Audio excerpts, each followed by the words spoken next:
Good day to our beloved students and listeners in grade 10.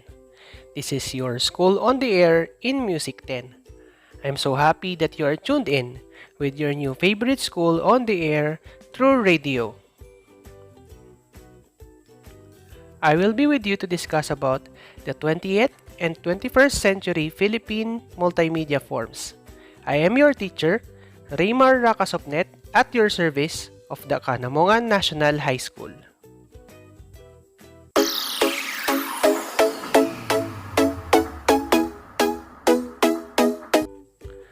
A pleasant day to all and most especially to our student listeners. How are you? I hope you are in good health and far away from the destructive COVID-19 wherever you are right now. Are you ready for a new lesson? Make it sure that you are in your most comfortable place and joyfully willing to learn and still actively listen. This is your radio teacher on the air, Raymar Rakasopnet of Kanamongan National High School.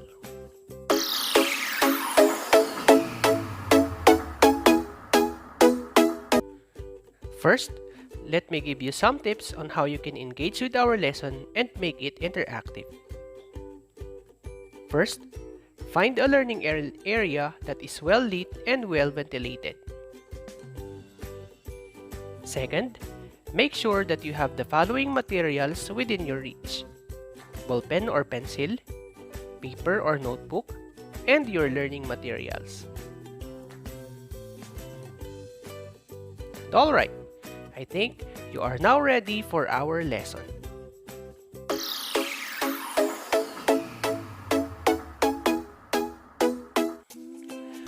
Theater arts, stage plays, and other forms are already existing in the Philippines long time ago. These theater arts serve as mediums for uplifting the awareness and entertainment. Also, it serves as liberal and artful way of expressing opinions and avenues for discovering talents. The Philippines made efforts to produce and develop its local multimedia forms. As part of Philippine tradition, many festivals and occasions are celebrated where theater arts are used. Some of these are the Sinakulo, which takes place on stage performance that reenacts the Passion of Christ. Another is the Moro Moro, which expresses the conflict between Christians and Muslims in the country. A famous theater called Carillo, which is usually drama play, is shown after the harvest season. There is also the Zarzuela, which is a local version of Spanish operetta.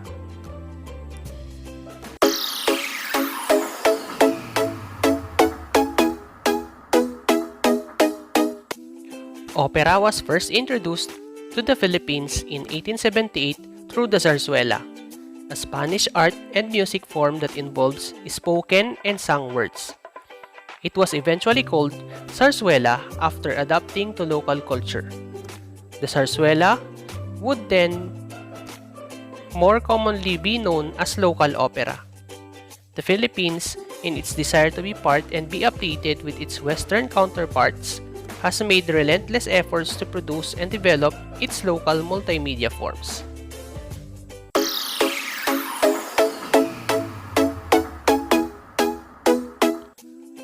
What is an opera?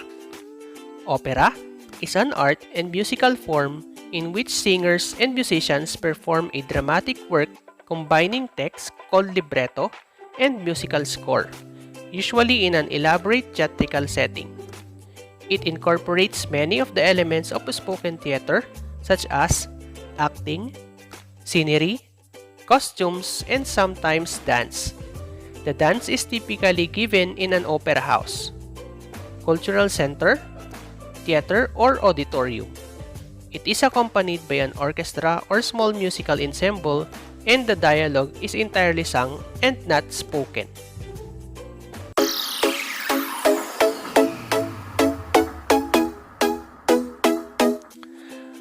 What are the local theaters and early Philippine operas? First is Teatro Zorilla or Zorilla Theater. It is also known as the Dulaang Surila sa Maynila. It was a prominent theater in the Philippines where first Philippine opera is said to have been Sandugong Panaginip by Pedro Paterno and presented in Surila Theater on August 2, 1902. Next is the Manila Grand Opera House, which was the country's most popular theater in the 1900s. Built on the corner of Doroteo Jose Street and Avenida, formerly the Metro's center of entertainment. The Manila Grand Opera House famously held the stage for important political, historical, and cultural events in its glorious days. Next is Metropolitan Theater or the Met. The building was designed by the Filipino architect Juan Arellano, who started that he drew the plans for the building with the phrase "on the wings of song" in mind. The theater was inaugurated on December 10, 1931 with a capacity of 1,670, 846 orchestras, 116 in lodge, and 703 in balcony. Next is the Príncipe Alfonso Theater in 1862. The Teatro del Príncipe Alfonso XII was built with Plaza Arroceros near the present-day Metropolitan Theater. The theater stood until 1876 when the old theater was burnt down. It was in 1924, during the American colonial period, that the idea of constructing a theater in Manila came about.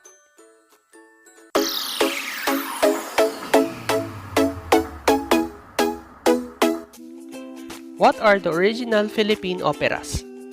Opera is a part of the Western classical music form and tradition. As locals being exposed to Western art and music, Filipino also realized their inner talent and passion for the opera. The themes ripe for voicing their own sentiments about love of country and longing for independence from colonial rule. The Philippines boasts of this art form and has been lucky enough to stage productions shown not only locally but international as well. First is the Loba Negra or the Black She-Wolf. This is one of the novels that greatly influenced Dr. Jose Rizal's ideals. It was written by Father Jose Burgos. It is actually subversive melodrama. The Loba is a 3 Filipino act opera. So Act 1 and Act 2 are based on history. Act 3 is based on a legend attributed to Father Jose Burgos, one of the 3 martyred priests. Second is the Noli Me Tangere, the opera. The 3-act opera Noli Me Tangere was composed by national artist Felipe Padilla de Leon with libretto by national artist Guillermo Tolentino. It is premiered in 1957 at the Far Eastern University Auditorium. The cast included Juanita Javier Torres as Maria Clara, Don David as Ibarra, Fides Cuyugan Ascenso as Sisa, Milo Cristobal as Padre Damaso, and Morlim Daram as the director. In the opera, the meandering plot follows Juan Crisostomo Ibarra, a young Filipino who returns home after studying in Europe.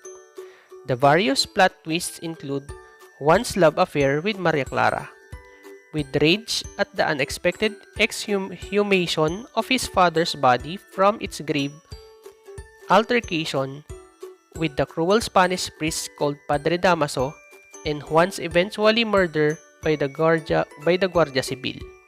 The opera also involves the Filipino woman Sisa and her children Basilio and Crispin. The third is El Filibusterismo, the opera. The 3-act opera was composed by national artist Felipe de Leon in 1970 with libretto in Filipino by Anthony Morley. The cast included Fides Cuyugan Ascenso as Paulita, Constanzo Bernardo as Simon, and Irmo Potenciano as Julie. It was staged at the Cultural Center of the Philippines. In El Filibusterismo, Chrysostomos returned to San Diego, disguising himself as a rich jeweler, Don Simon. He seeks revenge against the people responsible for his misfortunes. He plans to start a revolution, convinces the youth and masses to take arms, and ultimately rescue his immortal beloved from the confines of the convent.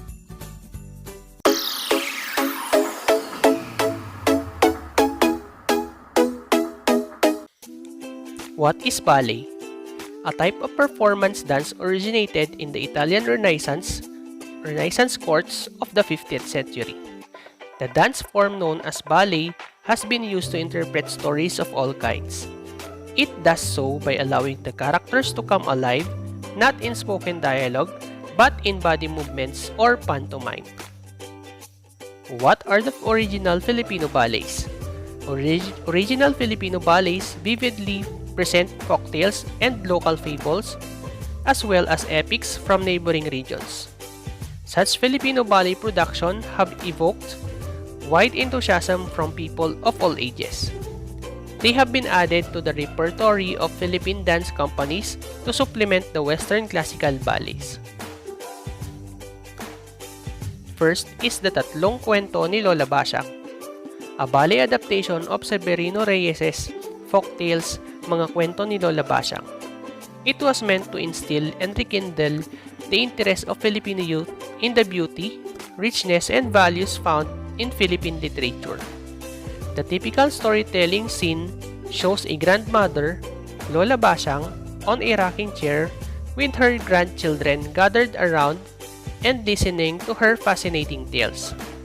2 episodes of such stories were presented by Ballet Manila with Lisa Macuja Elizalde as the company's executive director and prima ballerina. Tatlong Kwento ni Lola Basyang featured the following stories. First, Ang Kapatid ng Tatlong Maria. It is about a hero's fantastic journey to different kingdoms in pursuit of his bewitched sisters. Second, Ang Mahiwagang Violin. Local version of the Pied Piper tale where the main character mesmerizes his followers through the music of his violin. Third, Ang Prinsipe ng Mga Ibon. This is a love story where a princess falls in love with a bird. So the second episode, Tatlo Pang Kwento ni Lola Basyang, includes the following stories. First, Ang Palasyo ng Mga Duwende, a romantic adventure about heroine named Yani, whose heart is as beautiful as her appearance.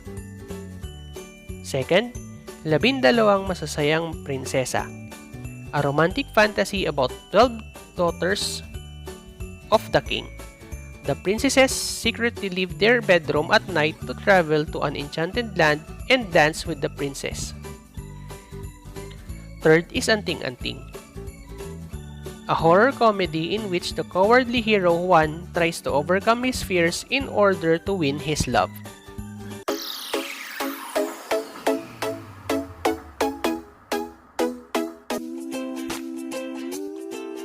Rama Hari, translated as King Rama, is the Philippine adaptation of the Indian epic Ramayana set to music, drama, and dance.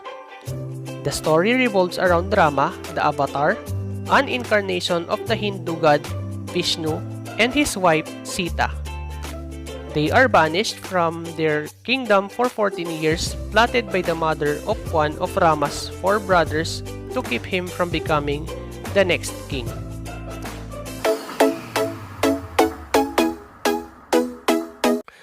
What is musical play? A form of theatrical presentation that is composed of a combination of songs, spoken dialogue, acting, and dancing. In the Philippines, musical play is more than a Broadway and the West End, relying mostly on adaptation of novels, literary works, or biographical sketches of famous artists. So what are the Philippine musical play? The Philippines has a number of musical plays which can be truly be proud of. With the musical talent and creativity of the very Filipinos, truly, these plays deserve recognition and worth of our appreciation. First, Andres Bonifacio, Ang Dakilang Anak Pawis.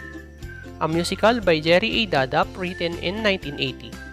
The libretto is by Dionisio R. Salazar, a Palanca Award-winning playwright, and leading poet Rogelio G. Mangahas. The play's main objective is to inspire the audience to live a life of sacrifice. It highlights is the extreme love for country that made him sacrifice his life. Second, Atang, Dulang May Musika. This is a musical play by Floy Quintos, original score and arranged by Von de Guzman and directed by Alexander Cortez. Set in 1987, her main dilemma is to protect the sanctity and the legacy of her own myth against the encroachments of the modern world and mass media.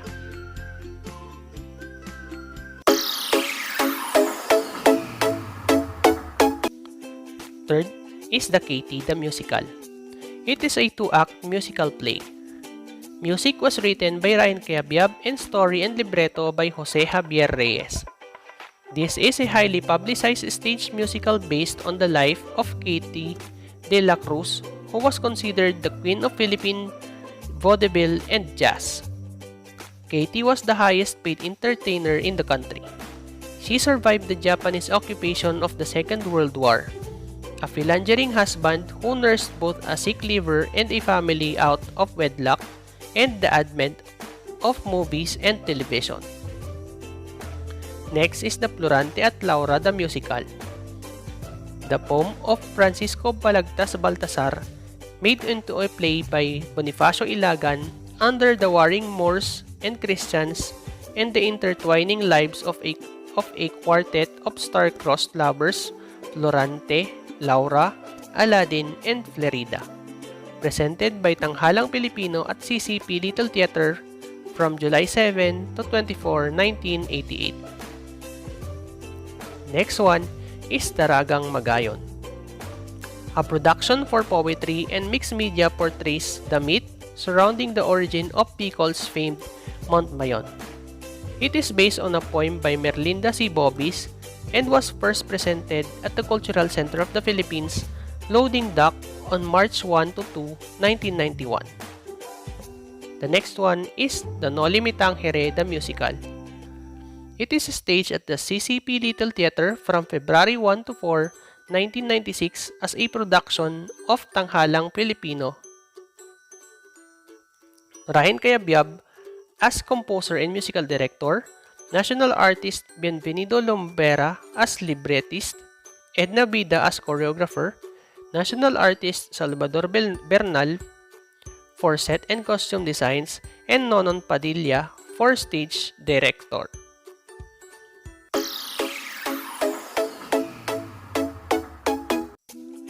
Next is El Filibusterismo, the Musical. It was staged at the CCP Main Theater from August 8 to 10, 1997 as a production of Tanghalang Pilipino. The creative team was composed of Ryan Cayabyab for music, Joby Miroy for the libretto, Edna Vida for the choreography, national artist Salvador Bernal for set and costume designs, and Nonon Padilla for stage direction. Next is Magsimula Ka the Musical, the story of a young dreamers whose ambitions begin to fade amidst life's realities. They are part of graduating class filled with hope, but end up compromising their idealism for their own survival. The play responds to the young people's lingering question of whether there is hope for them in the cruel world. Written by Hines Tan and Nestor Torre, it was staged at the CCP Main Theater from April 7 to 24, 1988.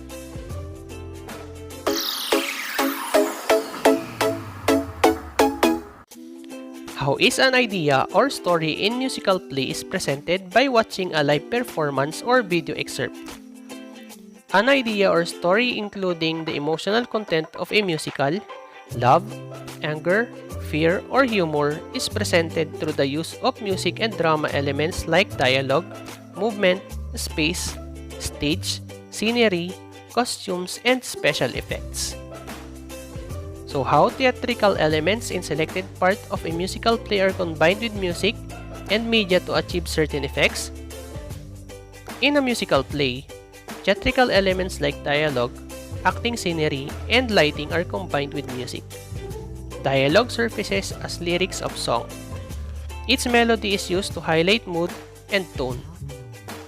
Acting is accompanied with either songs or instrumental music. Scenery is presented using props that symbolizes locations like trees for a park, a chair or table for a park of a house, a huge image of a car for street. Lighting and other form of sound are also added to produce effects. More importantly, instrumental music, carries, is used to establish the mood and provide background noise.